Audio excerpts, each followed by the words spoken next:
Hi, everyone, and welcome back to the podcast. I'm Shannon, this is Samantha, and today we are going to talk about entrepreneurship, but we're going to talk about it in a little bit of a different way. We're not going to talk about like building a business and business metrics and all that kind of stuff in this conversation. We're going to take it back to what started us on the path of wanting to even bring our work into the world in a different way, in this kind of outside of the normal box, as it were, and take this unconventional path. And then we'll kind of just weave through what that journey has been like. So we're gonna play with what's really popular right now because it's actually super aligned with this conversation. We're gonna play with going back to 2016 first before we come forward into the here and now. Um, and 2016, I'll just talk about this for a minute. For me, 2016, it's so funny that this year is trending because I'm seeing it trending a lot as people talking about how great it was. 2016 was one of the worst years of my life. I was so sick.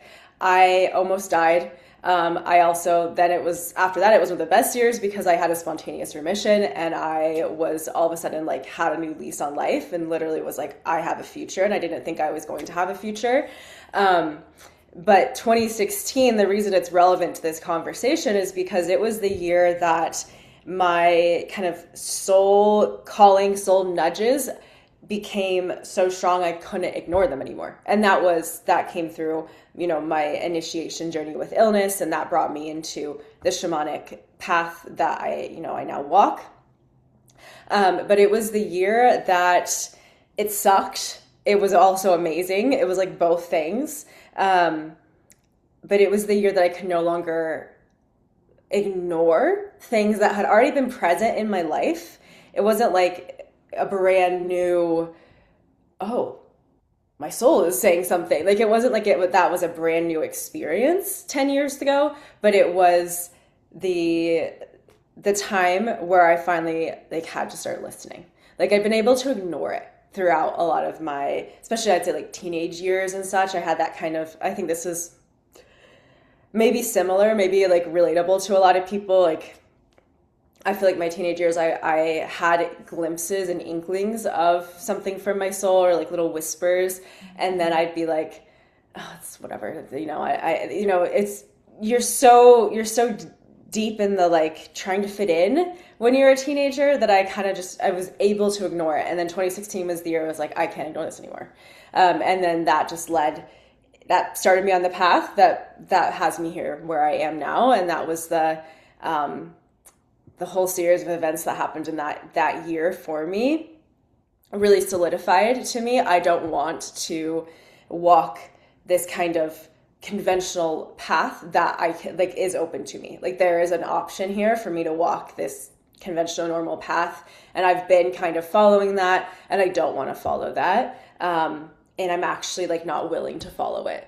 And that was a big thing. Like when I had my spontaneous healing, spontaneous remission, that put me into this realization of, wow, there's so much more here. Like there's so much unknown, and this is so magical in a sense. Like I have to follow the nudge to figure out what else there is and see how I can share it in the world.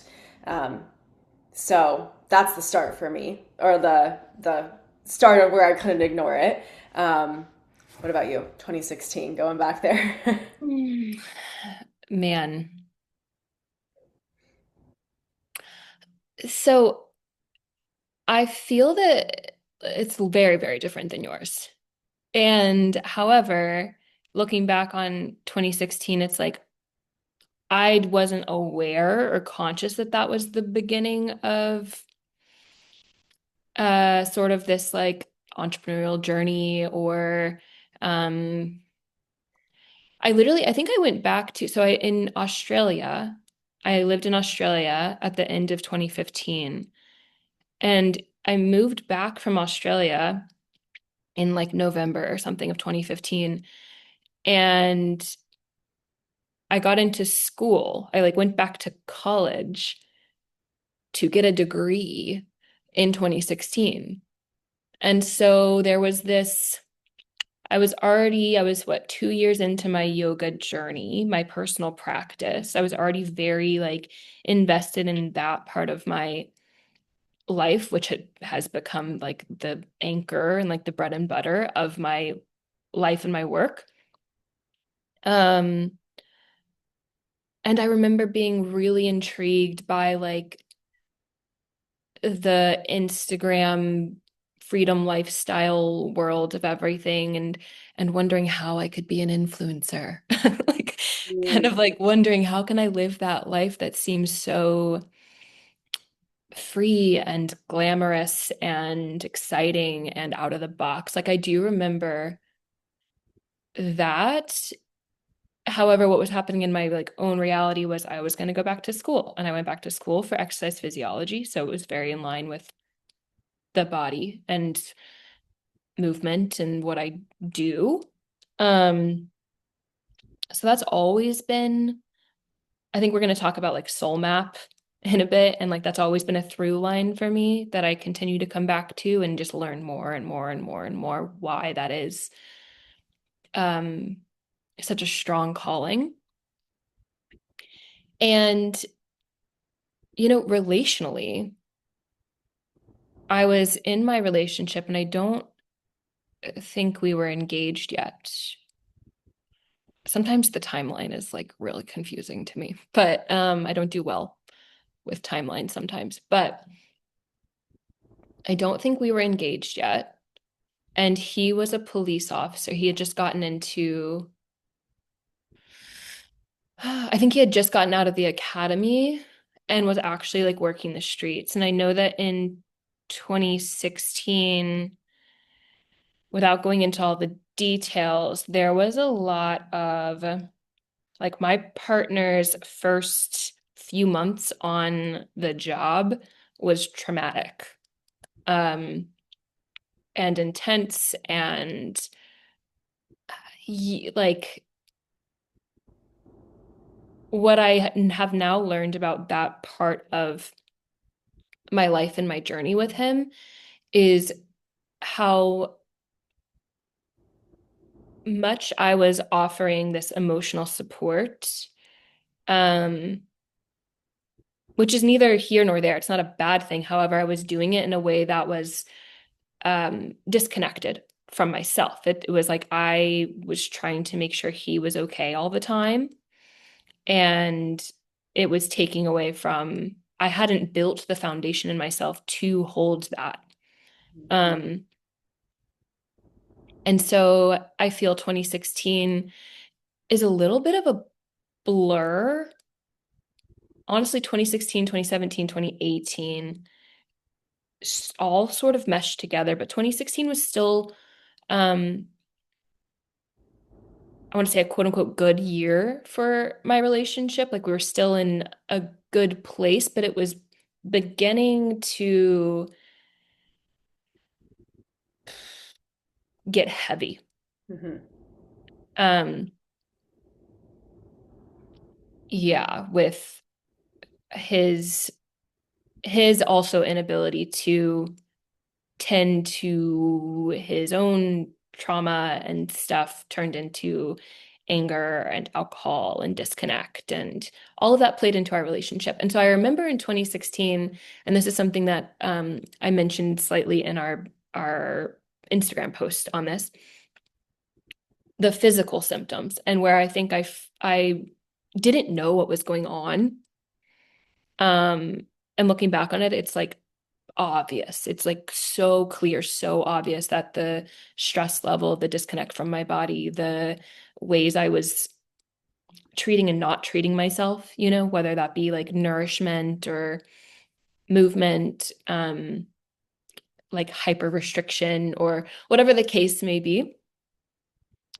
I broke out in this skin flare up that was crazy. I'd never experienced before, perioral dermatitis. And I was bloated all the time. Like it didn't matter what I ate. I was dealing with all of these digestive things. And I had TMJ, at least self-diagnosed. Like I never went to a dentist about it or whatever, but pretty positive I had TMJ. And it was like um not debilitating, not super serious, but it was uncomfortable and it was painful. So looking back at that, all of those things, like I have none of that anymore. Of course, it's been a decade, but I remember like I think the year or two after I was still in this stuff, but I was tending to my body differently and it started to dissipate. Mhm. Um, so in those ways, 2016 feels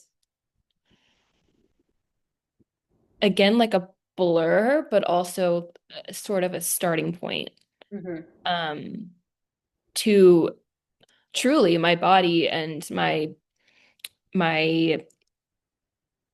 subconscious being like, it's time to wake up, you know? Yeah. Yeah. And I want to say too, I think it's really interesting that 2016 is trending, um, because 2016 was a 9 year. It was Mhm. an end year, just like 2025 was a 9 year and an ending of cycles. And so we're actually 2026 is beginning. We're beginning something, and we're like looking back at this year that was actually more similar to 2025 than to the year that we're in now.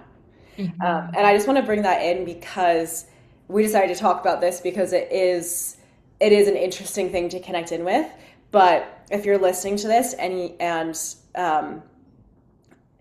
you have been hearing, I've heard, seen a lot of places people saying like, let's make 2026 the new 2016, and it's like, let's not. Yeah. Totally different energy. 2016 was ending. We are supposed to start things and create things this year. Like, let's actually not. Let's actually not. I Let's wonder work back. why, because I thought that too. I'm like, I don't look back at 2016 in this like great year. Like I wonder why so many people feel this romanticized thing about 2016. Like, please, if you guys are listening and that is your experience, like share with us, share with me. But that's neither of your nor I's experience. Like I'm good with leaving 2016 where 2016 is. Yeah. The other thing I can think of is like the simplicity of it compared to where we are now. Sure. Like I started my Instagram account like that's now Shannon.Amrine, but at the time I started it as Defeating Lyme Disease. It was a Lyme disease account. That's what I was Mm, going through. And so it's actually the same account. Um I changed the name of it. hmm And I started that in 2016. I think maybe it was 2015. It was one of the two. But 2016, I got a lot of traction actually with it. And I remember that I could literally just scroll through because the algorithm was so different. I could just like, connecting with people and comment on people's posts and they'd comment on mine. And it was just like actually like Instagram, I feel like started out as, or at a certain point, it actually was like community. Like you could get to know people, and like I got to know people, and I like got to like hear people's stories and share mine, and like it helped for a certain bit with my like illness journey.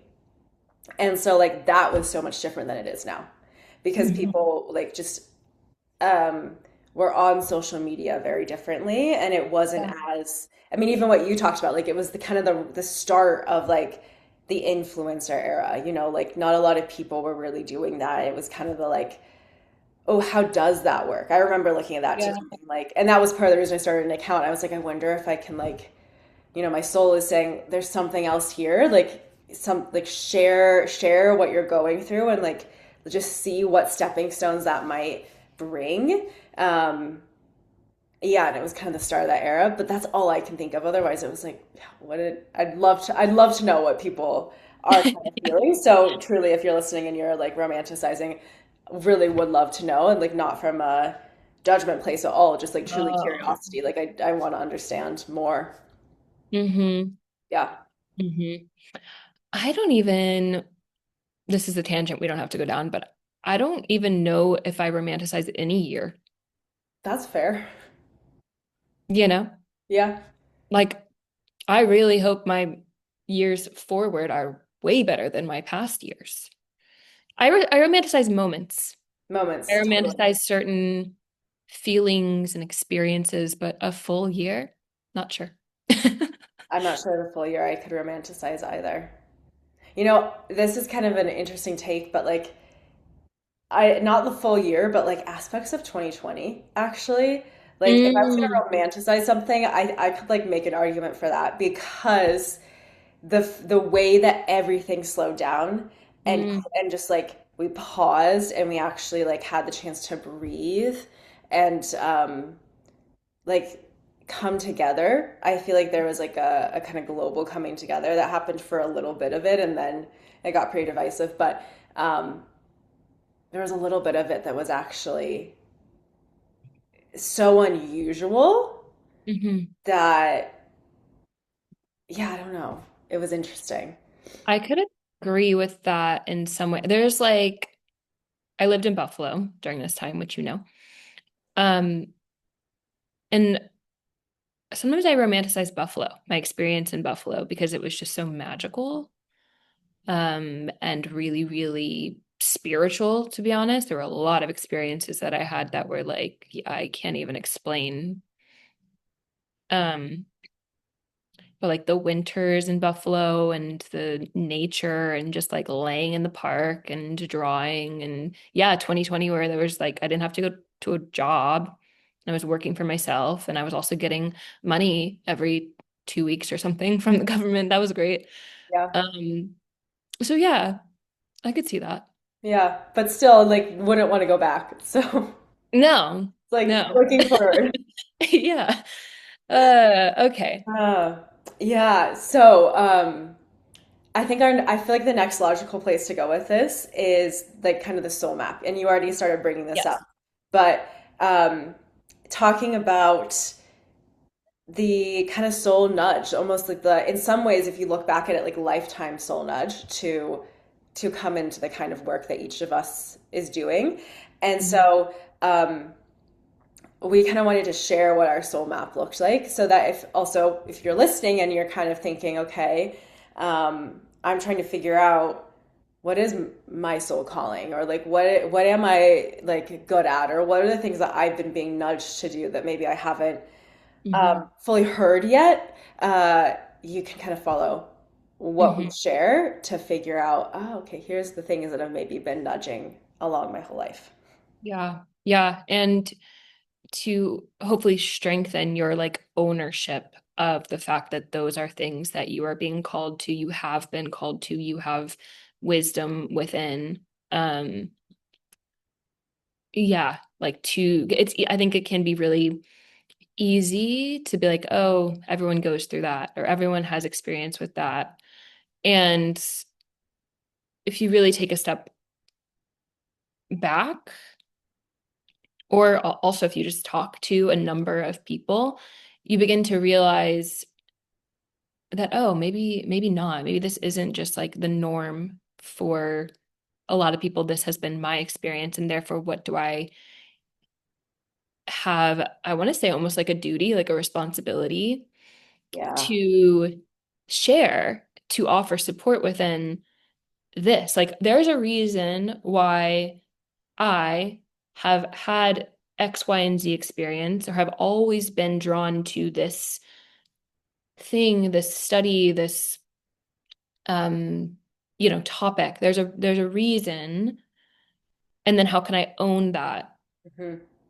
and turn it into whatever the creative project, whatever it is you feel you are like bringing into the world. Um, yeah. So, Yeah. Absolutely. Okay, so let's talk about it. So my kind of soul nudges, soul map, if I think back through it, um, as a child, I had really clear, vivid connections with spirits. And mm, I was just told I was imaginative, and I just thought I was imaginative. I mean, that's how I understood it for a lot of my life. But up until probably 6 or 7, like that was my experience pretty consistently. Like when I'd go to bed at night, like I'd see things, or like, I had a lot of, I'd like see things going like around the house, around places, and I'd get scared, and I'd like, it would kind of, you could call it, the kid was scared of the monsters kind of thing, but it wasn't, it was not that.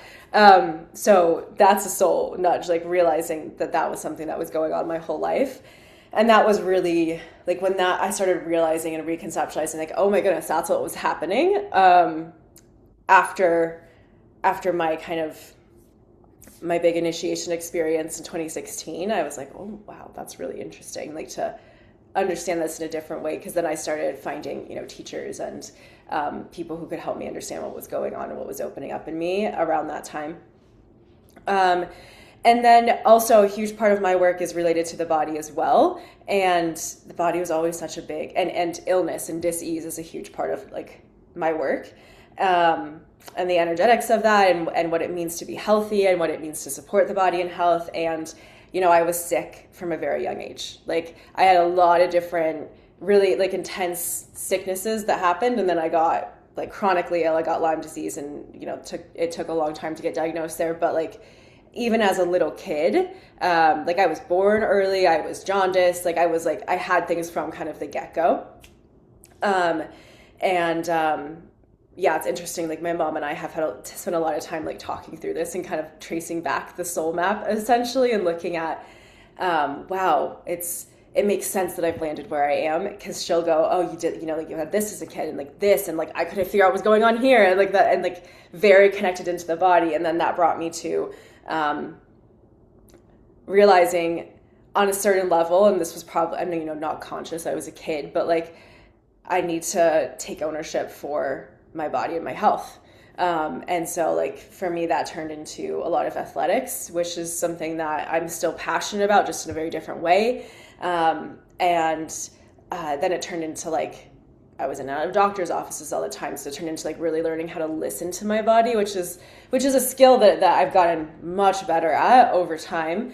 But something that I had to learn how to do pretty young, because doctors don't really like listen, unfortunately. Like that is a big issue with our medical system. There are some really great doctors out there, but at the risk of making an over general statement, I'm going to make it, just because we don't have time for, like, there's endless nuance here. But on a general level, it is unfortunately a reality for a lot of people that it's hard to find a doctor who will listen, right? That was my experience too for a really long time. And if I hadn't learned from a young age how to advocate for myself and listen to my body and say, actually, what you're saying doesn't make sense, and I don't care that you're in your 40s and I'm 15, like that doesn't make sense.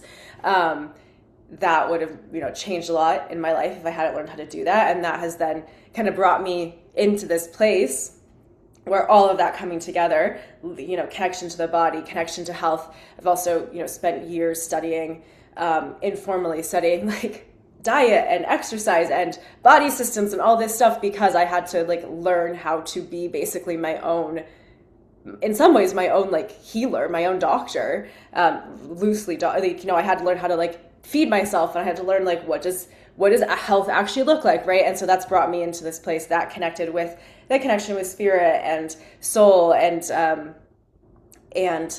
shamanic healing and journeying and all that kind of stuff. That's brought me to what I do today. And it's like, if I look back at it, it's like everything kind of stacked up to give me the experience and the nudges to say, I need to learn more about this, I need to learn more about that, I need to learn how to like listen to my own body, so that then someday I can help other people learn how to listen to their body. I need to learn how to advocate for myself, so that I can help other people step into their power and figure out how they want to advocate for themselves, whether it's about dis-ease or something else. But it's just like that, that particular skill. This is an example. Or I need to learn what it means to actually like optimally be in a healthy body, because that's something that most of us are like, so many of us in this world are missing.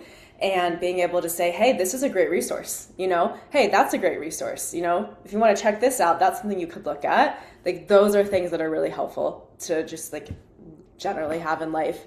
And all those things kind of led me to this point of everything comes together into the work I do. Mm-hmm. Yeah. Yeah. I'd love to ask for just a little brief, your perspective on limes as well as it is a spiritual initiation of sorts. So for anyone who's listening who maybe is dealing with that or has dealt with that, um, yeah. Yeah, totally. Um, so I do think Lyme is a spiritual initiation. I have at this point I have worked with a lot of people on the energetics of Lyme. I've talked about this with so many people, and just seen over time the same theme show up, which is that, at least for the kind of people who come into my sphere, who want to talk to me about it or who want to like work with their energy body as they're also doing whatever other things they're doing for Lyme, there seems to be this continual theme that there is some kind of awakening that happens with it. And it's hard, right? It is a really hard disease. And I know sometimes that talking about it as an initiation can almost sound like, okay, well, screw you. Like, I don't care. Like, I'm in agony, and that's how I felt too. So I get it. But I have just noticed that there is an energetic component for those who are called to it. So, I can't say this is true for every single person, but for those that resonate with this, I have found that there seems to be an energetic initiation to it, where it's like once you are deep in this, like if you're called into this path with what we call Lyme, and Lyme is really interesting because there is one bacteria that is technically Lyme, but it's really like an umbrella of multiple pathogens. And so generally when someone says, I have Lyme, they really mean they have like multiple things. And so it's like, then it's really interesting because it's like, well, it's this whole energetic kind of field. And it seems to show up in people's lives when it's time for them to wake up to who they are. That would be Mm-hmm. how I put it. It's time for them to wake up to who they are. It's time for them to wake up to like wake up out of whatever. One common example could be like wake up out of the trauma they've been living in.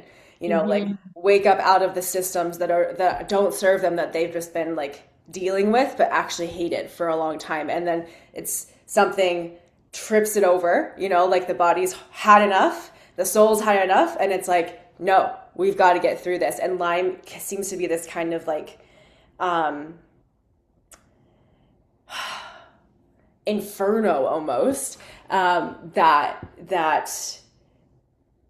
alchemizes the old pain, the old um, blocks or the old ways of living that are not actually what your soul wants to do or how your soul wants to live, and it like alchemizes that into this soul opening, like here's who I want to be, here's who I'm actually here to be. There's a soul remembrance that seems to come with it. And that doesn't negate the physical aspects of it, but I have found it, like for me, this was hugely important for my ability to actually physically heal, was understanding the energetics that I was going through hell because I was ignoring the energetic like part that was saying you've got to stop living this way. Like my soul was saying you need to do something different, and you've got to stop living this way. And I have seen that seems to be some kind of similarity, that anyone who is on an energetic wavelength where they want to look into Lyme that way generally tends to have a similar kind of experience Mm-hmm. of finding that it's an initiation into who am I actually here to be. Mm-hmm. Mm-hmm. Yeah. So interesting. And I think a lot of dis-ease can be that way. 100%. This is just the one that I've experienced, but I do think a lot of dis-ease can be that way, where there is it might be a physical thing impacting the body, but it's also an energy that is saying something about like wake up to something in your life, Mm-hmm. change something. Right, right. And yeah, I was thinking like we all have our rock bottoms, whatever the rock bottom is, and Lyme is just a one example of that because I know how intense the illness can be. And there are many other illnesses that are intense. Mhm. And I guess Lyme affects the blood, correct? It affects all systems. It affects all systems. Okay, Yeah. so like also thinking about it goes in through the blood, but like so thinking about Chinese medicine kind of side of things, Hmm. looking at the body, how different organs, different systems relate to different emotional spaces. Um, would you say that since Lyme affects all systems, it's affecting like all of the emotional body or all, it's not like targeting one specific thing, whereas other illnesses do, where that could potentially lead to a different understanding around um, where the disconnect is or where the imbalance is versus if it's attacking the whole body.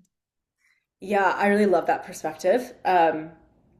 How you just put that. Yeah, because there are certain diseases, right, that they do impact just one specific part, right? But yeah, Lyme is that's one of the things that's really difficult about it in terms of like standard treatment is that it impacts everything. Mhm. Um, it spreads through the whole body. It can hide out in lots of different places in the body. And so, in that sense, like you can't just say, okay, let me treat my liver, let me treat the intestines, like let me treat whatever. You have to treat everything, and um, yeah, that's actually I love the way you just put that because I do think that that could be a way to understand why it seems to be such a whole life awakening. Like, Mhm. I have not personally met anyone who has gone through an intense Lyme journey and um, maybe even is still going through it, whose life looks like it looked in any way before they started that journey. You know, it's like the whole job changes, like relationships change, like so like the whole life seems to change in a lot of ways with Lyme, which is really interesting. And if you are someone listening to this who has had Lyme or you're in that boat right now, like would love to hear if any of this resonates with you because I'm definitely not saying that this is true for every single person. But I think it's really interesting to hear more and more stories and see how much aligns and what doesn't. But yeah, in my experience, most people seem to like it is the whole impacts the whole body and it impacts the whole life outside as well. Mhm. Yeah. I mean, like I have almost none of the people who are in my life now are people who were in my life before Lyme. Like I have a handful of people that I've known my whole life, and that's because there was a very clear before and after with Lyme and how much it changed who I am and like how I need to live my life and how much it changed how I show up in the world. And then therefore, like there were so many relationships that um, worked really well for the old version of me that was sick, but didn't work anymore for the version of me who was healthy. Mhm. Yeah, Mhm. Yeah, very interesting. Thank you for sharing. yeah, absolutely. Okay, Uh, so soul map for you. not for me.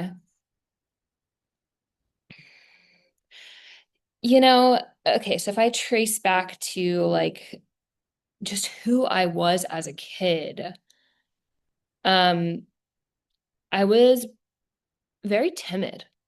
I was very shy, quiet, like hide behind my mom's leg in public vibe. And my sister was the complete opposite. And she was diagnosed with ADD and she, was like loud and expressive and like just the complete opposite. I was like to myself. And what I've come to really understand about that, like the core of who I was, who I am, in some ways, it's just my nature. Like in some ways, I am just sort of that calm, quiet person, but in some ways, I'm really, really not. Um, and I played this role in my family as the people pleaser, the peacekeeper. And I've also had conversations with my dad where he has, in some form, like apologized to me for um having more focus on my sister because she needed more. She needed more attention than I did. And so I kind of got put to the back burner. And I think because of that, I was sort of in my own world sometimes and felt like I wasn't seen or I wasn't like understood or, there were all those things going on that I've unpacked in inner child work, which we'll get to. Um, and another thing that comes forward is I was like creative. I was a creative child. I loved to um paint. I loved to draw. I loved creative things. And I would just go into my little we had a playroom. So I would go into my little space in my playroom by myself, paint on my easel, hum, like have my whole little moment. And looking back, I'm pretty sure it was sort of an escape, Hmm. sort of just this like place where I could create and express and be in my own little bubble and maybe escape the chaos that was going on. And like a little bit of context for my family. My parents divorced when I was 2. Like they've been separated my entire life. I've always lived in 2 different homes. They've always co-parented. So that gave me a different framework of relationship of what was like possible, and I'm grateful for that. And it is for sure part of what plays into how I view relationships these days. But it was like, um, I think there was some tension, like my dad was an alcoholic before the divorce, and so there was argument there. There was like, yeah, outbursts, things of that nature that I don't really remember, but I know they were there. Um, and this separation of my family at a very young age, which again, I don't remember them being together, but I know it happened. And my dad is a musician and always toured and was kind of like gone a lot. So I feel that a bunch of those elements of the foundation of like how I grew up um have huge, huge impact, as they all do. Like our childhood, which is why I'm so passionate about inner child healing.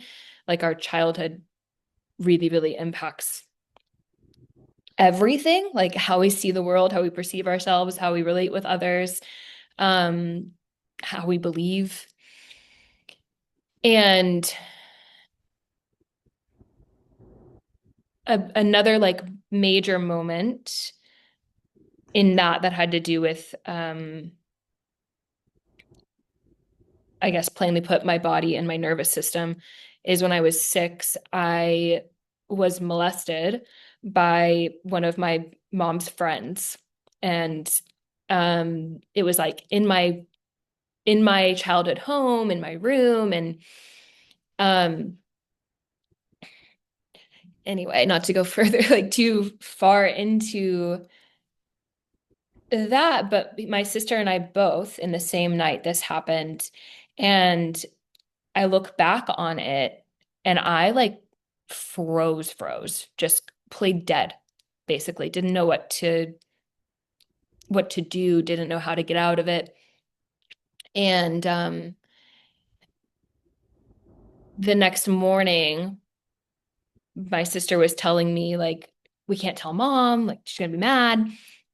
And I was like, no, no, no. Like I knew inside of me, I need to tell, we need to express, right? We need to like share that this happened. And it turned into a whole court case and he went to jail and blah, blah, blah. So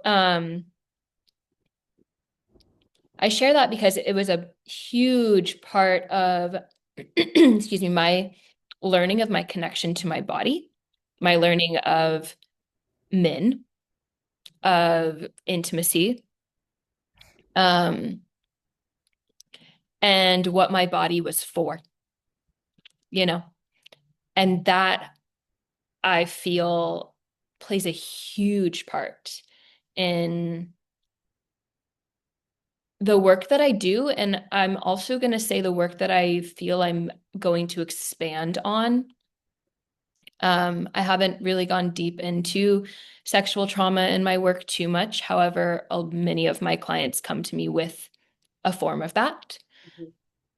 because it's common, unfortunately. So there's that. But also, I do feel there's this reclamation that can happen with the type of connection to the body and nervous system regulation. And I went through a whole journey in 2020 where I was living alone and separated from my ex at the time. And there were a lot of intimacy issues with us.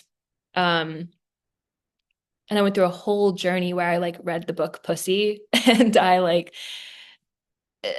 started to figure out what it was like to be more expressive in that way and to reclaim intimacy in a different way and to not feel shame around it. And um, it was wild.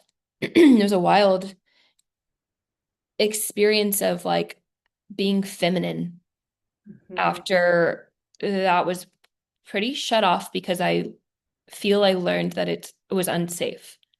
You know, it was unsafe to be in a feminine body. Um, and I'm jumping a little all over the place, but that thread of the disconnect from my body and also learning that I was just an object continued. I mean, I like, I literally had a situation in kindergarten with this little boy where he like forced me to make out with him. And like we had to get our parents involved. I don't really remember it, but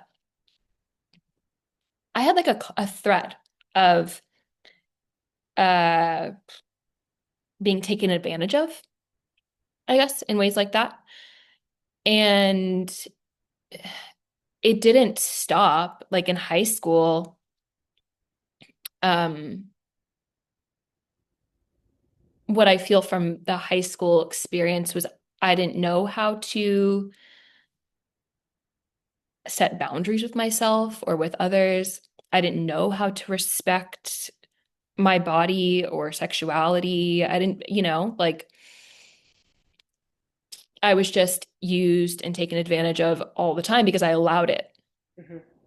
And um super disconnected. However, I was also a dancer. I was dancing in high school, and this fascinates me because a movement was always a thing. I was um, gymnastics and soccer and like athletics were a thing, but dance was a whole other avenue. And specifically like modern dance or lyrical dance, where it's very fluid. It's very expressive. There's a lot of improv that comes into it. And again, looking back, like in the hindsight, I didn't know that this is what life was offering me. I didn't know that this is what I was doing, but I was so drawn to that type of movement. And I know it was because it was the only place where I could express. And I didn't feel super comfortable a lot of times, um, especially in like more bold movements or more fluid movements. Like I didn't feel comfortable, but it felt good. Does that make sense? Yes. And there was this outlet that was a juxtaposition, sort of. I don't, is that the right way to say it? There was like a contrast within that like felt really good to express. And also I was so insecure Mhm. and uh like yeah, insecure is the best way to put it. I wasn't super confident about my skill. I wasn't the best dancer in the class, Like there were a lot of things where I was just hiding Um, but it was also where I was learning how to move in my body. So that turned into nutrition, kind of in a not healthy way, in a how small can I be? How healthy can I be, quote unquote, restrict, restrict, restrict. And that turned into going to school for nutrition, which blew my mind. All of this was all happening, I guess, coming back to 2016, 2017. Um, okay, found yoga in 2013, ended up back in school 2016, ended up going to IIN, Institute for Integrative Nutrition, 2017, I believe. And at that time was also getting into network marketing, was also seeing all of this like Instagram ability to work online and diving into that world. And that world brought me into belief systems and all of the inner work that I had no idea. Um, and all very timely because, again, during my relationship, I was in my relationship at this point, and we were emotionally disconnected, and I was um, struggling in silence, and he was struggling in silence, kind of, but like also outwardly. And so all of it weaves together in this like strong desire. I was like, I got to get out of here, kind of this escapism. Like, I have to not live this way. I can't do this anymore. I was like so heavy and so um it feels hard to put words around it because it was such a combination of things. It's like if my reality was like heavy and dark and confusing and struggle and challenge, my inner self was like passion, yoga, nutrition, coaching, learn, study. Does that make sense? Yeah.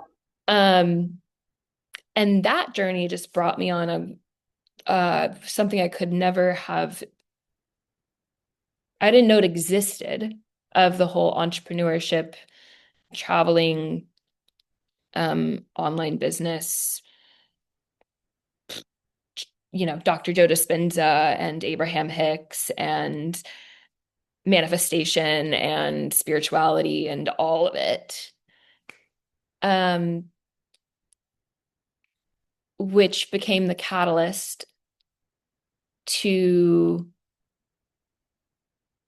the different layers of being a human, the different layers of understanding yourself on a deeper level, your intuition, your soul.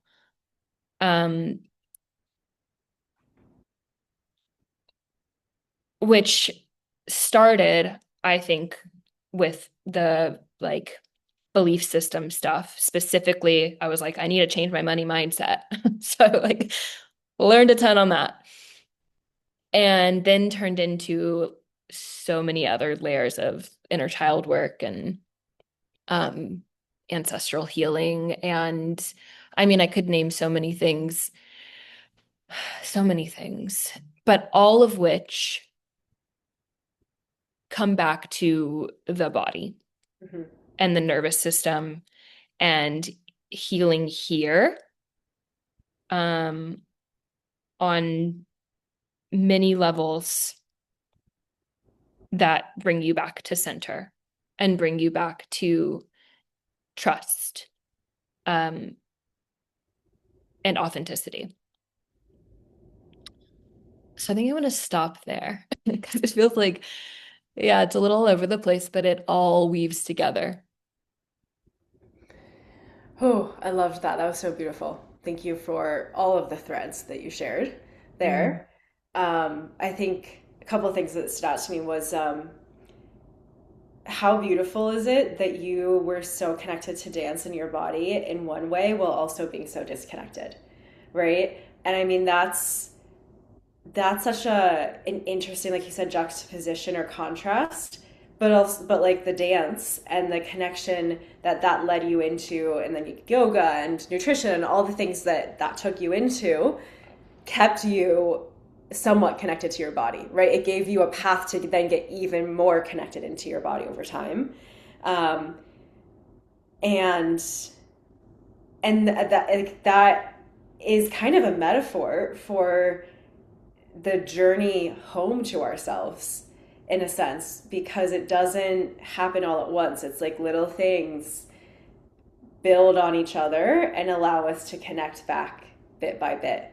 Mhm. And yeah, just I loved hearing that in your story and kind of seeing how it all built to bring you to where you are today, and like who you are, and what you offer, and how you work with others. Mhm. Yeah. Yeah. Yeah. Like for anyone who's listening, if you can do that for yourself, of going back into these pieces that stayed constant in one way or another. Um, and again, my movement in my body is so different and so much more connected, and I feel so much more comfortable. And one thing that I wanted to touch on that I didn't share is through my first yoga teacher training, I remember really, really clearly, we did a weekend of chakra study and movement, like really being in body in these different chakra centers. And if you don't know, our chakras are different energy centers that are connected to different parts of our emotional expression in our bodies. And um, I remember getting to sacral and root and being like, which sacral is your womb, your creativity, um, emotional body, like things like that. And root is your stability, security, your grounding force, your feeling of safety, money. And I remember being in sacral and root and being like, I feel nothing. Like, I don't even know how to connect to that piece of me. And it was really, there were so many things about that teacher training that were eye-opening to me, but that was really eye-opening because I think that sometimes the information that is available within the body, within the connection to the body, sometimes the information is like, there's no information there.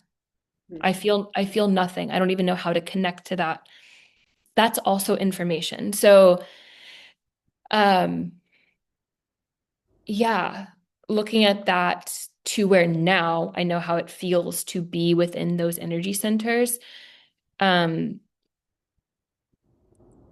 is just a really beautiful part of the journey and the practice too. Like you can connect to all these different places, but we shut down over, you know, different experiences, different traumas, different things that don't feel safe to connect to.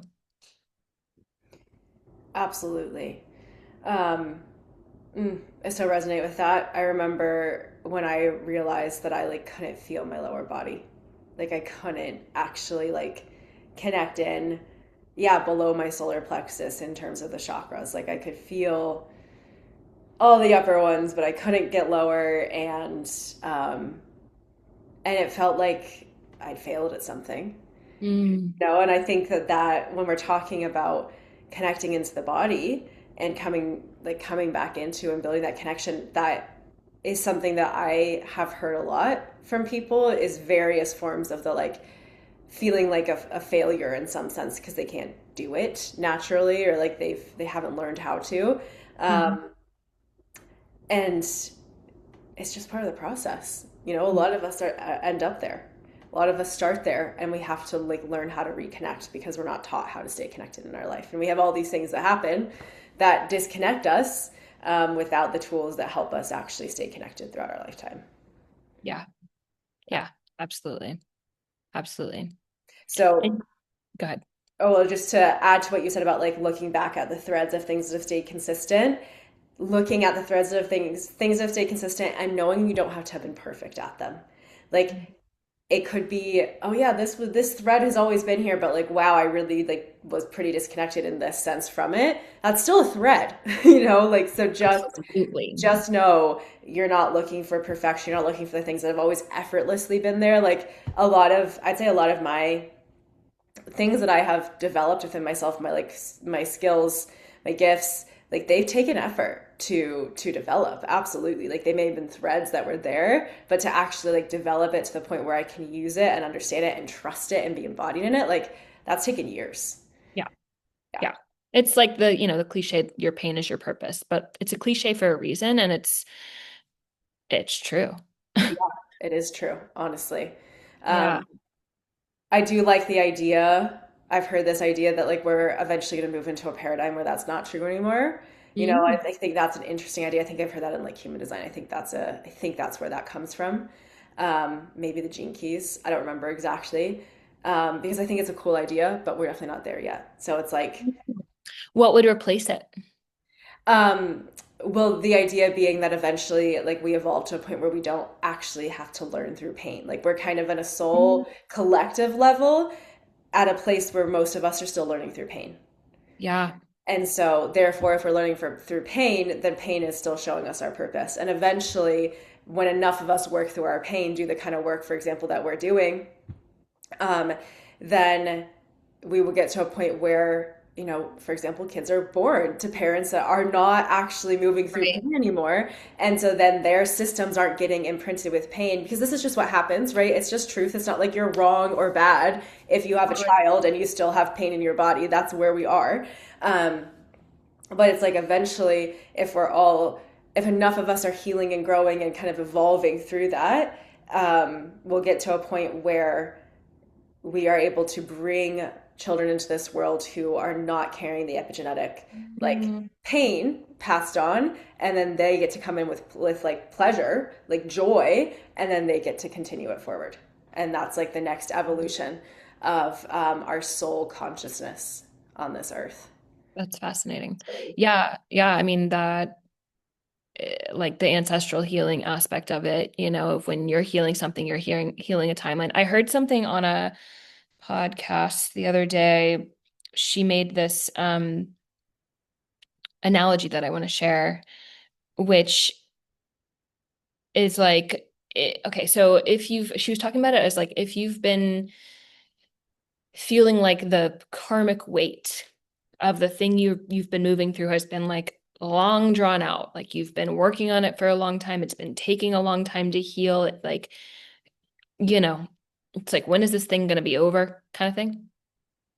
And she was giving the visual of if you're on a bike and if it's just you on the bike, you can pedal quickly and like, you're moving at a faster speed. But then if you put 50 people on top of you on the bike, then you're slowing down, the pedals aren't moving as quick. You're still moving, but it's like trudging through. Um, and so it's a slower process. Um, and so that resonated with me because there are things that I feel I've been working through that aren't just me, it's like my whole lineage on my mom's side and my dad's side on certain things, um, or even the collective, like societally. And in some way, there was a bit of like an exhale, like a little bit of a relief with that because it's like, yeah, this thing has been years in the making of me working through this same lesson or this same challenge. But it's not just my karma, you know? Yes. And in me doing it, in me choosing to show up in this, it's not always easy. It can be very heavy, it can be very challenging. It can feel like it's never going to end. And what keeps me going and devoted to this work is knowing because I've seen it happen also in my life, that as I work through this, I'm releasing it from the lineage. Therefore, my children won't carry the same thing in the way that I have. Yes, absolutely. Absolutely. I love that analogy. Yeah, sometimes we are carrying so much weight with us, and that's why it's harder. Yeah. And it's a good reminder. Sometimes it's you're just doing a big job Mhm. for your whole lineage or your whole collective. Yeah. Yeah. Yeah. So to tie in that with the soul map too, I've found this helpful. I don't know if you've found this helpful in your family, but there are many things that I have understood about myself and my quote unquote job here, my work here, my healing here, that I see through my mom. I see through my dad. I see through my grandparents, Mhm. you know? Um, and so your soul map may also include, especially for me, me and my mom have this like crazy, it's very special. It's wild, the things that are aligned Mhm. in like things I've experienced in my life that she experienced at the same age in her life. Things like that. Yeah. Um, so yeah, if you're doing your soul map and it feels resonant or important to go further into family lineage, I find that really fascinating. It's something that I'm drawn to. Maybe you will too. Mhm. Absolutely. It can be really helpful. Really, really helpful to look at that. Um, and yeah, that brings us basically through like the soul map and the just all of these things in our lives that have led us to this point of bringing um, bringing soul work into the world, Mhm. really. And that's what we both do in our own ways and together is bringing soul work into the world, bringing the work that we have learned through our own experiences, that we have learned through years of study, um, and through years of like walking with other people and walking with ourselves, right? And that soul work, it's a very specific form of entrepreneurship, kind of going back to that theme, wrapping it back there.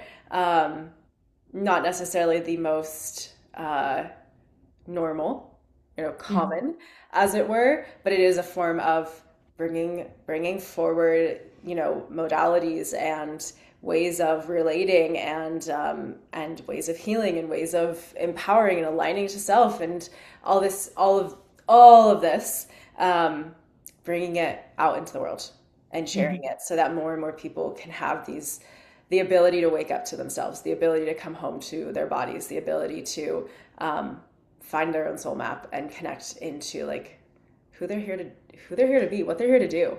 Because we are here. I do fully believe that every person is here, every soul is here for a reason. We all have a mission of some kind, and it looks different for all of us. But like the best thing, maybe the most important work we can do is figure out our mission in this life and live it. Mhm. I agree with you. And I feel that it is actually becoming more normal, quote unquote. Like, I feel there's a reason why there's such a rise in this kind of healer entrepreneurship space. Um,